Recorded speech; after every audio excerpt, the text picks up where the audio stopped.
JVS education channel.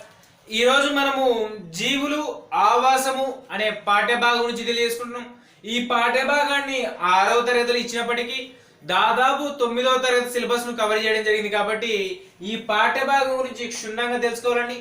ఈ పాఠ్యభాగంలో ఏమిటంటే జీవులు, వాటి లక్షణాలు, అదేవిధంగా నిర్జీవులకు సజీవులకు మధ్య భేదాలు, అదేవిధంగా జీవులు ఆవాసాలు ఉండటానికి కారణాలు, అదేవిధంగా ఆవాసాల్లో మార్పు ఎలా చెందుతాయని, అదేవిధంగా ఆవాసాలు పరిరక్షించుటకు తీసుకోవాల్సిన చర్యలు అనే అంశాలను ఈ పాఠ్యభాగంలో వివరించింది. ఈ పాఠ్యభాగం మొదట్లోనే టీచర్ను క్షేత్ర పర్యటనకు ఊరి బయట ఉన్న చెరువు దగ్గరికి తీసుకువెళ్ళినప్పుడు అక్కడ పిల్లలు ఆ చెరువులో ఉన్న వివిధ అంశాలను పర్యవేక్షించి ఇక్కడ మన గ్రామం కంటే చాలా వ్యత్యాసంగా ఉన్నాయని ఆసక్తితో పరిశీలించడం జరుగుతుంది. అప్పుడు టీచర్ ఏ విధంగా చెప్తుందంటే ఇక్కడ అనేక జీవులు ఉన్నాయని, అదేవిధంగా ఇక్కడ అనేక జంతువుల యొక్క గుడ్లు ఉన్నాయని తెలియజేయడం జరుగుతుంది. అదేవిధంగా సరిగ్గా తామరాకుల కింద నత్తల యొక్క గుడ్లు, అదేవిధంగా ఆకులతో కూడిన పొదల వద్ద చేపల గుడ్లు, చిన్న చిన్న జంతువుల నుంచి పెద్ద పెద్ద జంతువుల వరకు ఎలా ఉన్నాయి, ఒక ఆవాసంలో ఏ విధంగా జీవులు ఉన్నాయని తెలియజేయడం జరిగింది మొదట్లో. తర్వాత ఈ పాఠభాగంలో జీవుల యొక్క లక్షణాలు ఇచ్చాడు.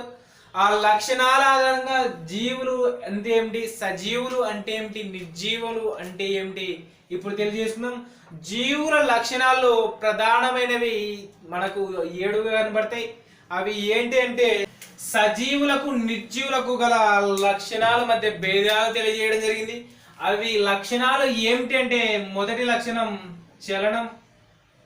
జీవి బతికి ఉందా లేదా అని తెలుసుకోవడానికి చలనం ముఖ్యమైనదిగా గుర్తుపెట్టుకోవాలి. 2 ఆహారం. ఏంటంటే శరీరము లేదా జీవి బతకడానికి ఆహారం ఎంతో ముఖ్యమైనదో మనకి చెప్పాల్సిన పని లేదు.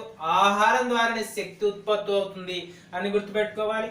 ఆహారం శక్తి తీసుకున్న తర్వాత జీవిలో కనబడే తర్వాత అంశం వచ్చేసి పెరుగుదల జరుగుతుంది. అంటే జీవి బతికి ఉంది లేదా సజీవంగా ఉందని గుర్తుపెట్టుకోవడానికి అంశాలు. తర్వాత జీవి పెరుగుదల, తర్వాత పెరుగుదలకు ఆహారం జీర్ణం అవడానికి ప్రధాన కారణం శ్వాసించడం. ఏంటండి శ్వాసించడం. శ్వాసిస్తున్న జీవి ద్వారా శ్వాసక్రియలో చివరగా అంత్యోత్పన్నాలుగా ఏర్పడ్డ వ్యర్థాలను తొలగించడం అనేది 5వ లక్షణంగా.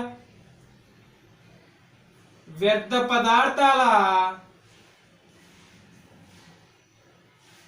తొలగించడం.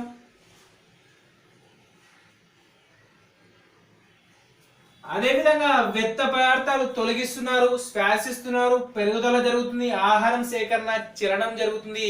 వీటినన్నిటిని కలిపి జీవులు ఉన్నాయని తెలుసుకోవడానికి ఉపయోగపడతాయి. కానీ రేపటి తరం కోసం జీవులు ఉద్భవించాలంటే వాటి మధ్య ప్రత్యుత్పత్తి కావాలి. దాన్నే ఏమంటారంటే కొత్త జీవుల ఉత్పత్తి అంటారండి. ఏంటి కొత్త జీవుల ఉత్పత్తి అంటారు.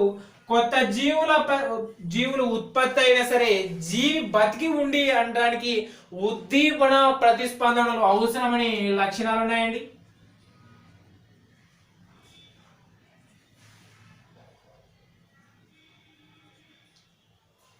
ఈ లక్షణాల ఆధారంగా అది జీవి బతికుందా లేదా అని ఒక టేబుల్ ఇవ్వడం జరిగింది. గుర్తుపెట్టుకోండి, 3 అంశాలు ఇచ్చి ఆ టేబుల్లో అవి జరుగుతుందా లేదా అని ఇవ్వడం జరిగింది. మొదట మనిషి లేదా నీవు, జంతువులు, తర్వాత రాయి. ఈ 3 అంశాల ఆధారంగా వాటి లక్షణాల ఆధారంగా అవి సజీవుల నిర్జీవుల అని విభజించడం జరిగింది. గుర్తుపెట్టుకోవాలండి. మొదట చలనం అనేది మనిషిలో ఉంటుంది కాబట్టి చలనం జరుగుతుందని, జంతువుల్లో కూడా చలనం ఉంటుంది, తర్వాత రాయిలో ఉంటుంది కాబట్టి. అదేవిధంగా ఆహారం తీసుకోవడంలో మనిషి తీసుకుంటాడని, జంతువులు కూడా ఇతర జంతువుల పైన, మొక్కల పైన ఆధారపడి ఆహారం తీసుకుంటాయని, అదేవిధంగా రాయికి ఎటువంటి లక్షణాలు ఉండవని, తర్వాత పెరుగుదలలో కూడా మనిషిలో, జంతువులో, రాయిలో ఉంటాయని, అదేవిధంగా శ్వాసక్రియ కూడా మనిషిలో, పెరుగుదల అనేది రాయిలో ఉండాలని గుర్తుపెట్టుకోవాలండి.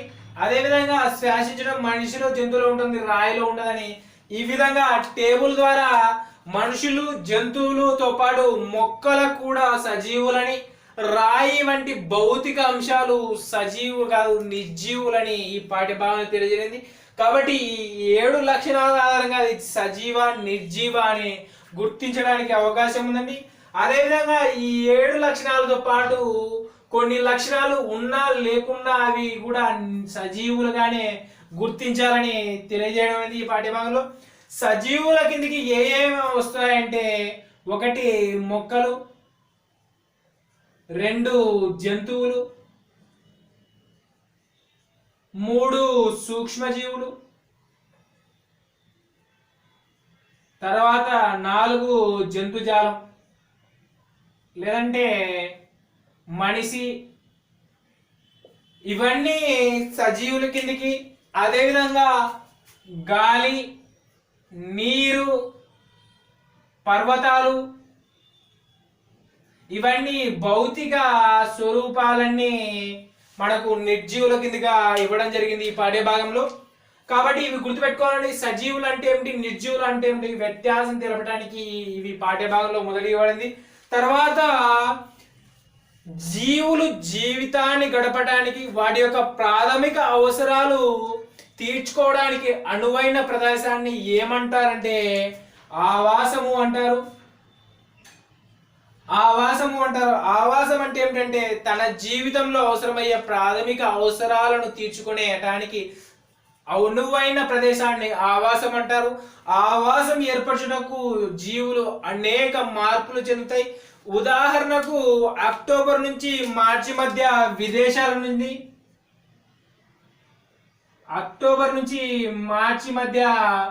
విదేశాల నుంచి అనేక పక్షులు పెలికాన్, మనకు ఉదాహరణ పెలికాన్ పక్షులు అనేటివి పులికాటు కొల్లేరు సరస్సుల వద్ద, ఏ సరస్సులు అండి, పులికాటు కొల్లేరు సరస్సుల వద్ద తన సంతానోత్పత్తికి మరియు తన జీవిత క్రమంలో అనుకూలత కోసము ఈ పులికాటు కొల్లేరు సరస్సుల వద్ద వచ్చి తన సంతానాన్ని వృద్ధి చేసుకొని పెలికాన్ పక్షులు తిరిగి వాటి దేశాలకు వెళ్ళిపోవడం జరుగుతుంది. ఇటువంటి ఆవాసాలను వాటి యొక్క పరిసరాల అనుగుణంగా మార్పు చెందుతాయని. అదేవిధంగా ఒడిశా, పశ్చిమ బెంగాల్ రాష్ట్రాల నుంచి ఏంటండి, ఒడిశా, వెస్ట్ బెంగాల్ నుంచి అనేక తాంబేళ్లు అనేటివి మనకు విశాఖ ఓడరేవు, ఏంటండి విశాఖ ప్రాంతానికి తాబేళ్లు వచ్చి గొడ్లు పెట్టుకొని మళ్ళా వెళ్ళిపోవడం జరుగుతుంది. ఇది ఆవాసాల అనుగుణంగా మార్పు చెందుతుందని గుర్తుపెట్టుకోవాలి. ఈ విధంగా ఆవాసాలలో తన జీవన క్రమాన్ని మార్పు చెందుతాయని గుర్తుపెట్టుకోవాలి. ముందుగా ఈ పాఠ భాగంలో ఆవాసాల కింద ఏ ఆవాసం ఇచ్చాడంటే మొదటగా మనకు కొలను ఆవాసము లేదా చెరువు ఆవాసం అనే అంశాన్ని ఇవ్వడం జరిగింది. కొలను ఆవాసం ఇచ్చినప్పుడు ఏ విధంగా ఉంటుందనేది, జీవులు ఆవాసాల్లో మొదటిది కొలను ఆవాసం ఇవ్వడం జరిగిందండి. కొలనులో ప్రధానంగా కొలను ఉపరితల భాగంలో పక్షులు, అదేవిధంగా తూనిగా మఫ్లు అనే జీవులు, తర్వాత ఉపరితల భాగంలో అనేక చిన్న చిన్న సూక్ష్మజీవులు మరియు తర్వాత మొక్కలు, నీటి మొక్కలు పై భాగాలు, తర్వాత కొలను అంచుల వద్ద కొంగలు, తర్వాత నత్తలు, పీతలు వంటి జంతువులు, అదేవిధంగా కొలను అడుగు భాగంలో సూక్ష్మజీవులను పునరుద్ధరించే పొత్తికాహార జంతువులు ఉంటాయని గుర్తుపెట్టుకోవాలి. తర్వాత మొక్కల యొక్క కొలను ఉపరితల భాగంలో మఫ్లు, తర్వాత తూనీగా ఉంటాయని, తర్వాత కింగ్ఫిషర్ వంటి జీవులు, సూక్ష్మజీవులతో పాటు పక్షులు వంటి అనేక జీవులు కొలను యొక్క ఉపరితల భాగంలో తిరుగుతూ కొలను ఉపరితలంపై ఉన్న జీవులను ఆహారంగా తీసుకుంటూ జీవనం సాగిస్తాయని గుర్తుపెట్టుకోవాలి. ఇక్కడ అన్ని మాంసాహార జంతువులే ఎక్కువగా ఉండడానికి అవకాశం ఉంది. తర్వాత కొలను ఉపరితలం భాగంలో గంట గురుగుడు లేదంటే గంట తిరుగుడు పురుగులు, తర్వాత అనేక చిన్న చిన్న కీటకాలు, తర్వాత పిస్టియా, తర్వాత ఐకార్నియా, తర్వాత తామర మొక్క ఆకులు, పిస్టియా ఐకార్నియా తామర మొక్క యొక్క పత్రాలు అనేటువంటి నీటి ఉపరితలంపై ఆవరించి ఉండి, అదేవిధంగా గంట తిరుగుడు లేదా చిన్న కీటకాలు వంటివి నీటి యొక్క ఉపరితల భాగాన్ని తేలాడుతుంటాయి. ఇక్కడ ఈ జీవులకు రక్షణ తక్కువగా ఉంటుంది, ఎందుకంటే ఉపరితల భాగంలో గల జీవులు వీటిని ఆహారంగా తీసుకోవడం జరుగుతుందని గుర్తుపెట్టుకోవాలి. తర్వాత ఫిస్టి ఐకార్నియా వంటి నీటి మొక్కలు అనేటి ఉపరితల భాగంలో తేలుకుంటూ వాటికి కావాల్సిన వాయువులను రవాణా చేసుకుంటూ ఉంటాయి ఉపరితల భాగంలో గుర్తుపెట్టుకోవాలి. అదేవిధంగా కొలను అంచుల వద్ద ప్రధానంగా చిన్న చిన్న గడ్డి జాతి మొక్కలు, తర్వాత కొంగలు, తర్వాత ఎండ్రకాయ,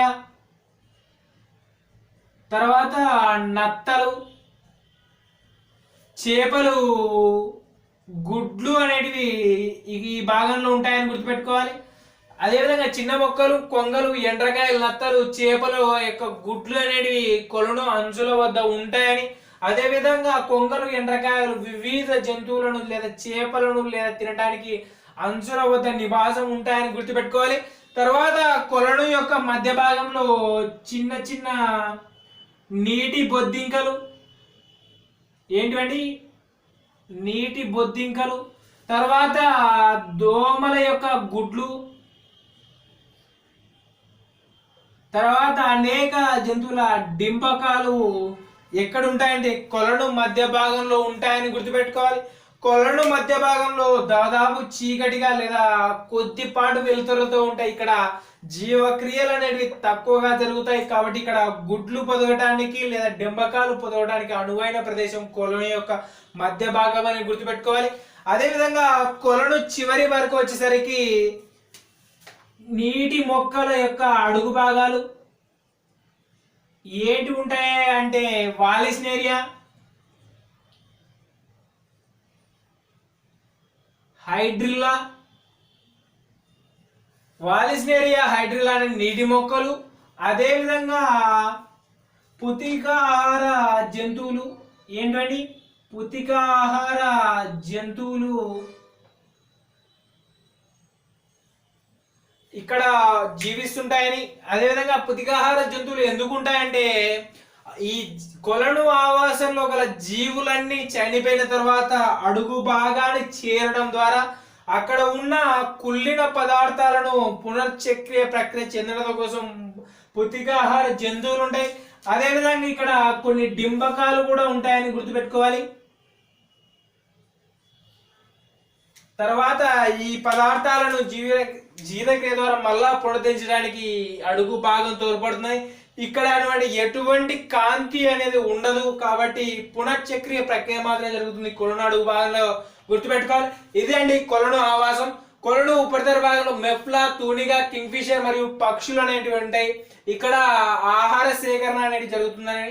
తర్వాత కొలను ఉపరితల భాగంలో గంట తిరుగుడు లేదా గంటగిరుడు, అదేవిధంగా చిన్న చిన్న కీటకాలు ఫిస్టియా ఐకార్నియా తామర ఆకులు అనేటువంటి నీటి యొక్క మొక్క యొక్క పత్ర భాగాలన్నీ ఉపరితల భాగంలో ఉండి, అదేవిధంగా ఇక్కడ ఉన్న చిన్న చిన్న కీటకాలకు జీవిత రక్షణ అనేది తక్కువగా ఉంటుందని, అదేవిధంగా కొలను అంచుల వద్ద చిన్న మొక్కలు, కొంగలు, ఎండ్రకాయలు, నత్తలు, అదేవిధంగా చేపల యొక్క గుడ్లు ఉంటాయని, అదేవిధంగా కొలను మధ్య భాగంలో చిన్న చిన్న నీటి బొద్దింకలు, అదేవిధంగా దోమల గుడ్లు, డింబకాలు ఉంటాయని, అదేవిధంగా అడుగు భాగంలో నీటి మొక్కలు, వాలిస్నేరియా, హైడ్రిల్లా వంటి మొక్కలతో పాటు పుతికాహార జంతువులు కూడా అడుగు భాగాన ఉంటాయని.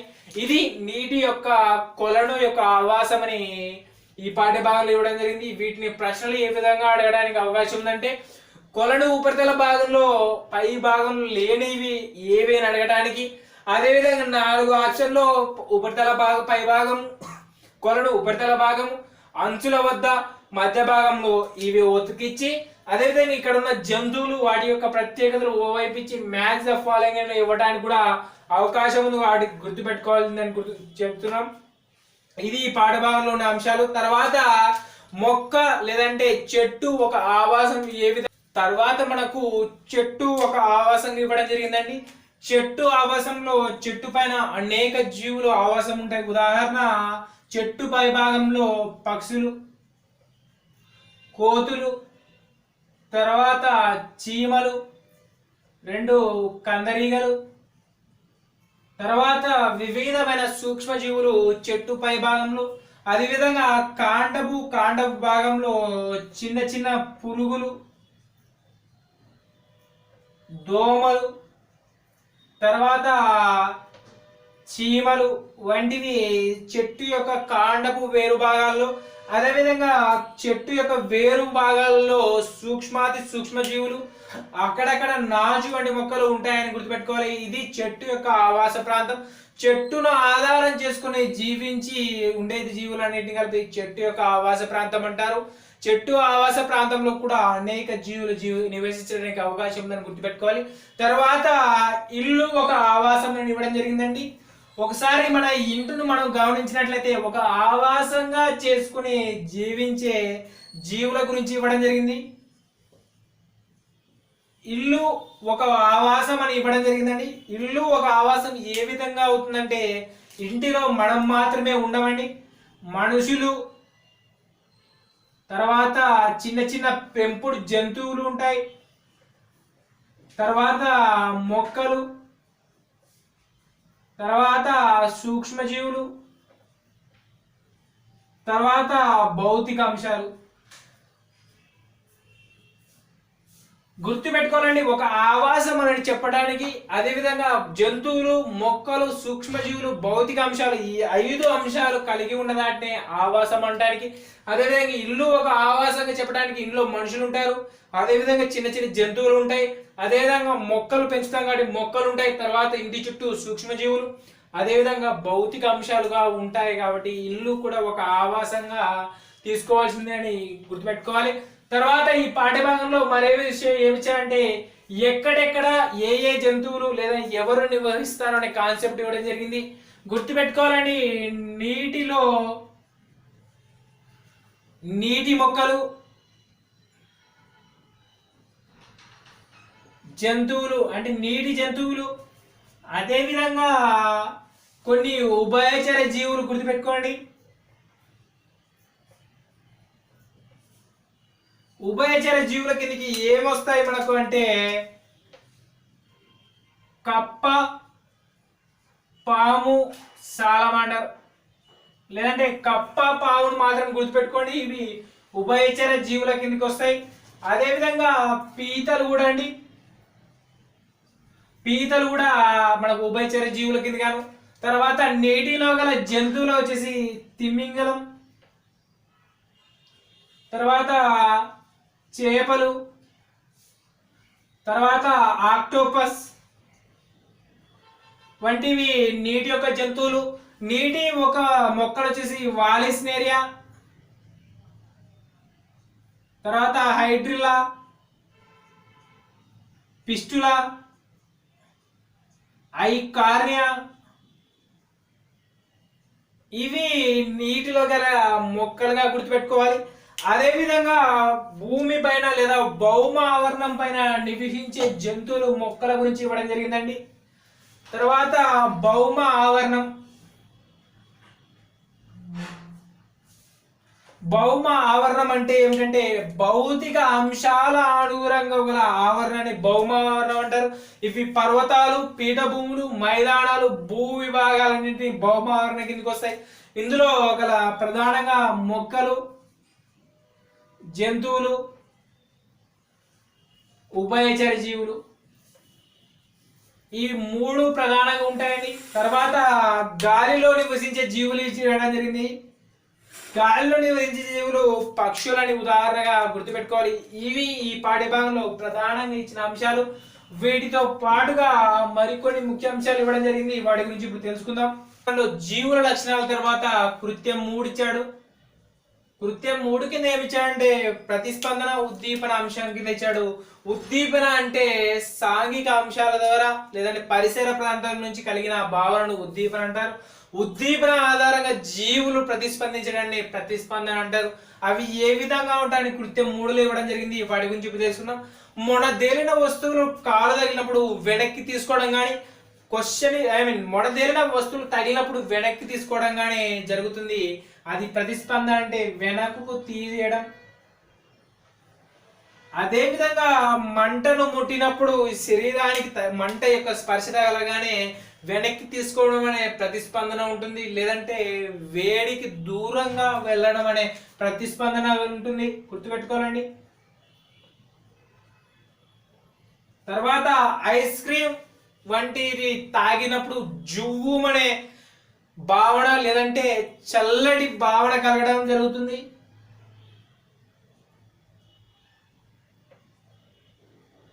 అదేవిధంగా ప్రకాశవంతమైన కాంతిని చూసినప్పుడు కళ్ళు మూయడం అనే ప్రతిస్పందన. అదేవిధంగా చీమ దోమ కుట్టినప్పుడు మంట తీయటం అనే లేదా స్పర్శించుకోవడం అనే స్పర్శాజ్ఞానము. తర్వాత చింత నిమ్మ గురించి విన్న వెంటనే నోటిలో లాలాజలం రావటము.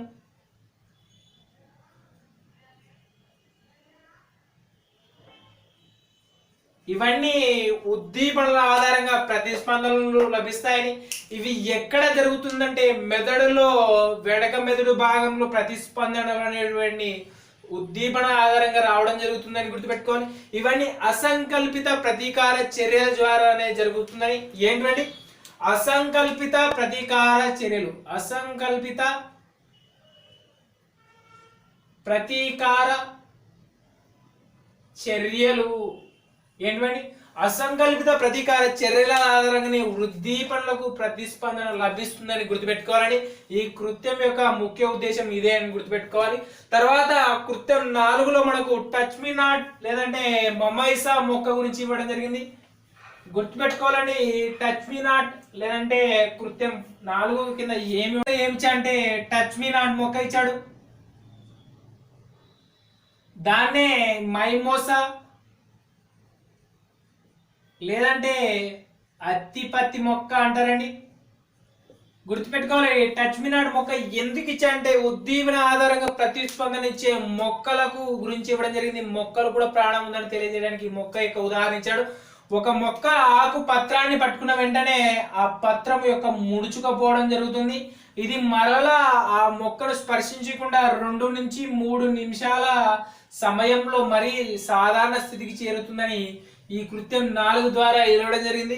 తర్వాత ఉద్దీపన ప్రతిస్పందన ఆధారంగా జంతువుల ప్రతిస్పందన ఏ విధంగా ఉంటుందని ఇవ్వడానికి కృత్యం 5 ఇవ్వడం జరిగింది. కృత్యం 5 ఏమి ఇవ్వడం అనేది జరిగిందంటే వానపాము చీకటికి లేదంటే వెలుతురు నుంచి చీకటికి వెళ్ళడం అనేది ఇవ్వడం జరిగింది. ఈ కృత్యం ఏమి ఇవ్వడం జరిగిందంటే మొదటగా ఒక గాజు పాత్ర తీసుకొని దానికి నల్లటి బట్ట వస్త్రము ఓవైపు నుంచి ఇక్కడ వానపాము నుంచి దీనిపైన టార్చ్ లైట్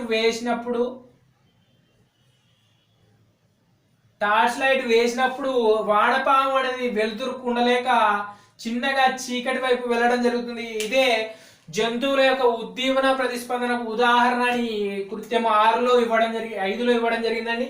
తర్వాత కృత్యం 6 కింద వచ్చేసరికి ఏమవుతుందంటే గింజలకు ప్రాణం ఉన్నదా అనే కాన్సెప్ట్ ఇచ్చాడు. కాబట్టి గింజలకు నిజంగా ప్రాణం ఉన్నదని గుర్తుపెట్టుకోవాలి. అందుకోసమే వాటికి నీళ్లు భూమి తగిలినప్పుడే మొలకెత్తడం జరుగుతుంది. కాబట్టి వాటికి ప్రాణం ఉందని గుర్తుపెట్టుకోవాలి. గింజలు కొంతకాలం వరకు మాత్రమే సజీవంగా ఉండి కొంతకాలం తర్వాత వాటికి అనుకూల పరిస్థితులు ఏర్పడినప్పుడు గింజల యొక్క జీవతత్వం అనేది మరణించడం జరుగుతుంది. కాబట్టి గింజలకు ప్రాణం ఉన్నది కానీ అది కొంతకాలం వరకు ఉంటుందని గుర్తుపెట్టుకోవాలి.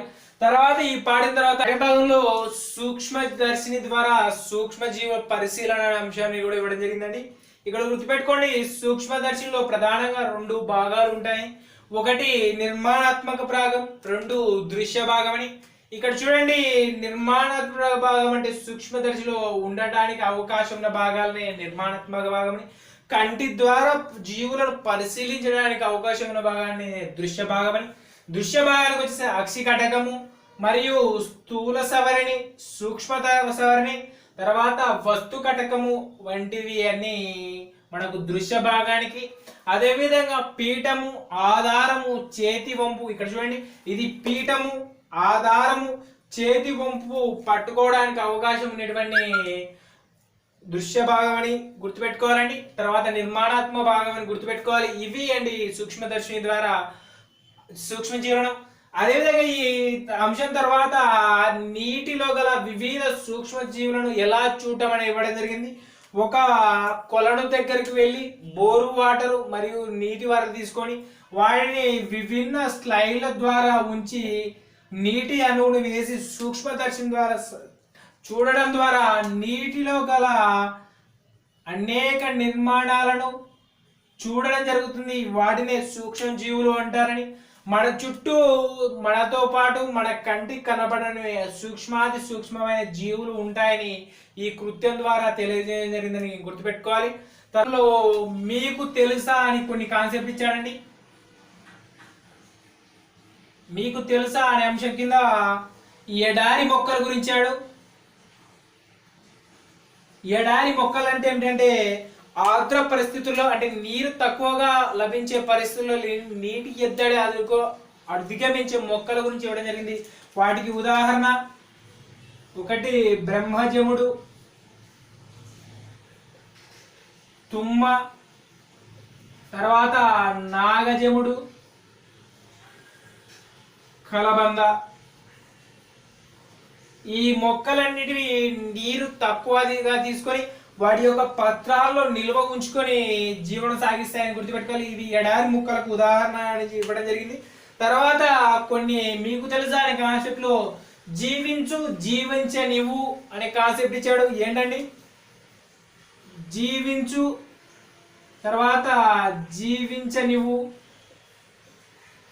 జీవించు, జీవించనివ్వు కింద ఏమి ఇచ్చారంటే ఆవాసంలో మనం ఒక్కటే కాదు, మనతో పాటు ఇతర జంతువులు, సూక్ష్మజీవులు, మొక్కలు కూడా ఉంటాయి. వాటిపైన అనేక జంతువులు ఆధారపడి ఉంటాయి. కాబట్టి వాటిని అన్నిటిని సంరక్షించాలని, లేదంటే వీటిలో ఏది నశించినా వాటిపై ఆధారపడే సైకిల్ అనేది ఆహార జాలకం అనేది దెబ్బతింటుంది. దీని ద్వారా ప్రకృతి యొక్క విపత్తులు ఎదుర్కోవాల్సిన అవసరం ఉంటుంది. కాబట్టి వీటిని ఎక్కడ జీవజాలని అక్కడే ఉంచి సమతౌల్యతానికి మనిషి తోడ్పడాలని మీకు తెలుసా అనే కాన్సెప్ట్లు ఇవ్వడం. ఈ పాఠ్య భాగం చివరిలో మనకు కొన్ని ఇచ్చాడని. ఆంధ్రప్రదేశ్లో గల విభిన్న ఆవాసాల గురించి ఇవ్వడం జరిగింది. అవి ఏంటంటే విశాఖ, తూర్పుగోదావరి జిల్లాల్లో కోరింగ, మడాడువులు. ఏంటండి? కోరింగ, మడాడువులు. అదేవిధంగా రాయలసీమ రామతీర్థంలో ఆర్ద్రత కొలిసిన ఆకురాల్చు అడవులు.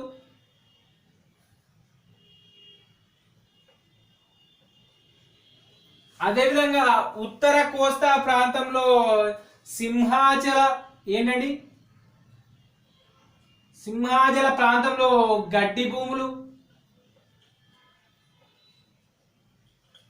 అదేవిధంగా అరకు లంబసింగి ప్రాంతంలో లోయలు. తర్వాత గోదావరి జిల్లాలో పాపికొండలు.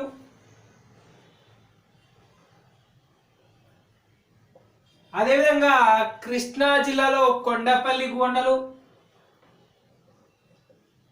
ప్రాంతంలో సంరక్షిత అడవులు.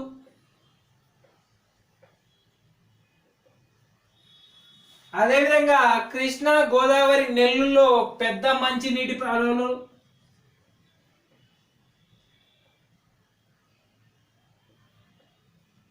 సరస్సులు.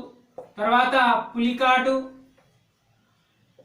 కొల్లేరు సరస్సులు. ఇక్కడ చూడండి, ఇవి ఆంధ్రప్రదేశ్లో గల వివిధ ఆవాసాలండి. వాటిలో విశాఖ, తూర్పుగోదావరి జిల్లాలో కోరింగి, మడడువులు. అదేవిధంగా రాయలసీమ రామతీర్థంలో ఆకురాల్చు అడవులు. అదేవిధంగా ఉత్తర కోస్తా ప్రాంతంలో సింహాచలంలో గడ్డి భూములు. అదేవిధంగా అరకు లంబసింగి ప్రాంతంలో లోయలు. అదేవిధంగా గోదావరి జిల్లాల్లో పాపికొండలు. కృష్ణా జిల్లాలో కొండపల్లి అనే సంరక్షిత అడవులు ఉన్నాయండి. అదేవిధంగా కృష్ణా, గోదావరి, నెల్లూరులో పెద్ద మంచినీటి సరస్సులు మంచినీటి సరస్సు అయిన కొల్లేరు, తర్వాత నెల్లూరులో గల పులికాటు ఉప్పునీటి సరస్సు అని గుర్తుపెట్టుకోవాలి. ఇవి ఆంధ్రప్రదేశ్ లో గల విభిన్న ఆవాసాలను గుర్తుపెట్టుకోవాలండి. మా వీడియో మీకు నచ్చినట్లయితే లైక్ చేయండి, కామెంట్ చేయండి, షేర్ చేయండి.